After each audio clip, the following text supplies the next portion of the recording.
พี่น้องมาสู่ขวัญแม่พยาบาลมุกดาบ้านหนองแว้งจ้าโอ้น่ะใจสุดสีชมพูน่ะเด้อแม่พยาบาล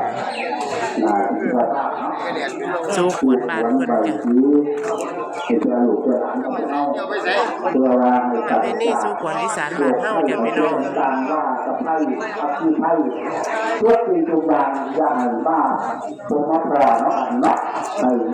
อยู่นี่แม่ไปจากหัวไฟถึงจะเป็นการที่อยู่ทางเข้าหรือหลังก็เข้า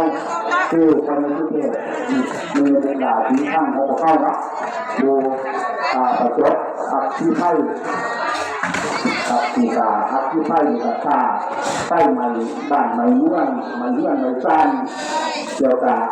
วัดใส่พ่อพี่น้องเพราะว่าอยู่ท่านกับประจบบ้านเรา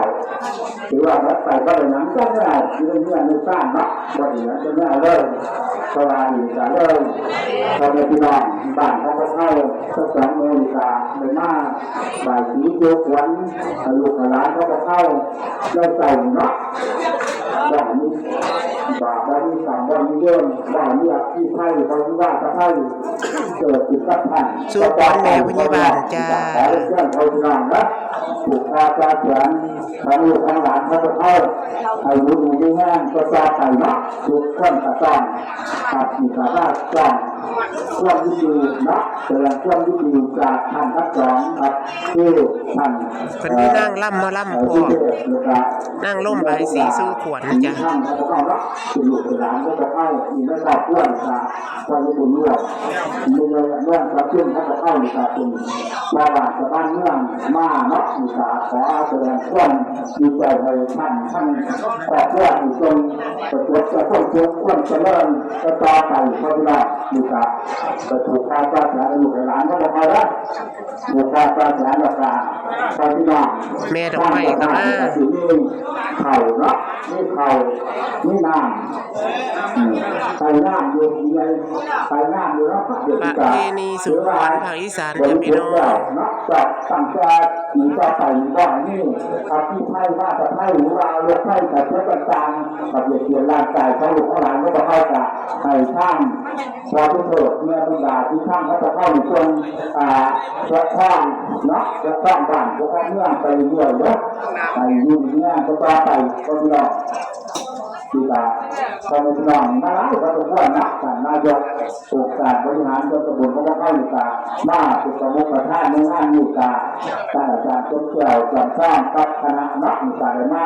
ล่ำหลวงช่วงลูกหลานเขาจะเข้าอยู่ในเมืองรับเดินขวัญรับเดินขวัญรับเดินขวัญตอนนี้เดินขวัญ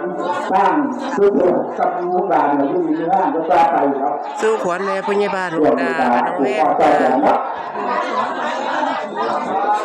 เสียสีชมพูเด้อแม่พยาบาล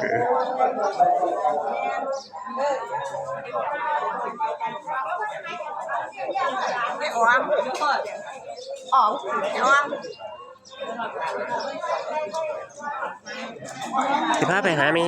ครัว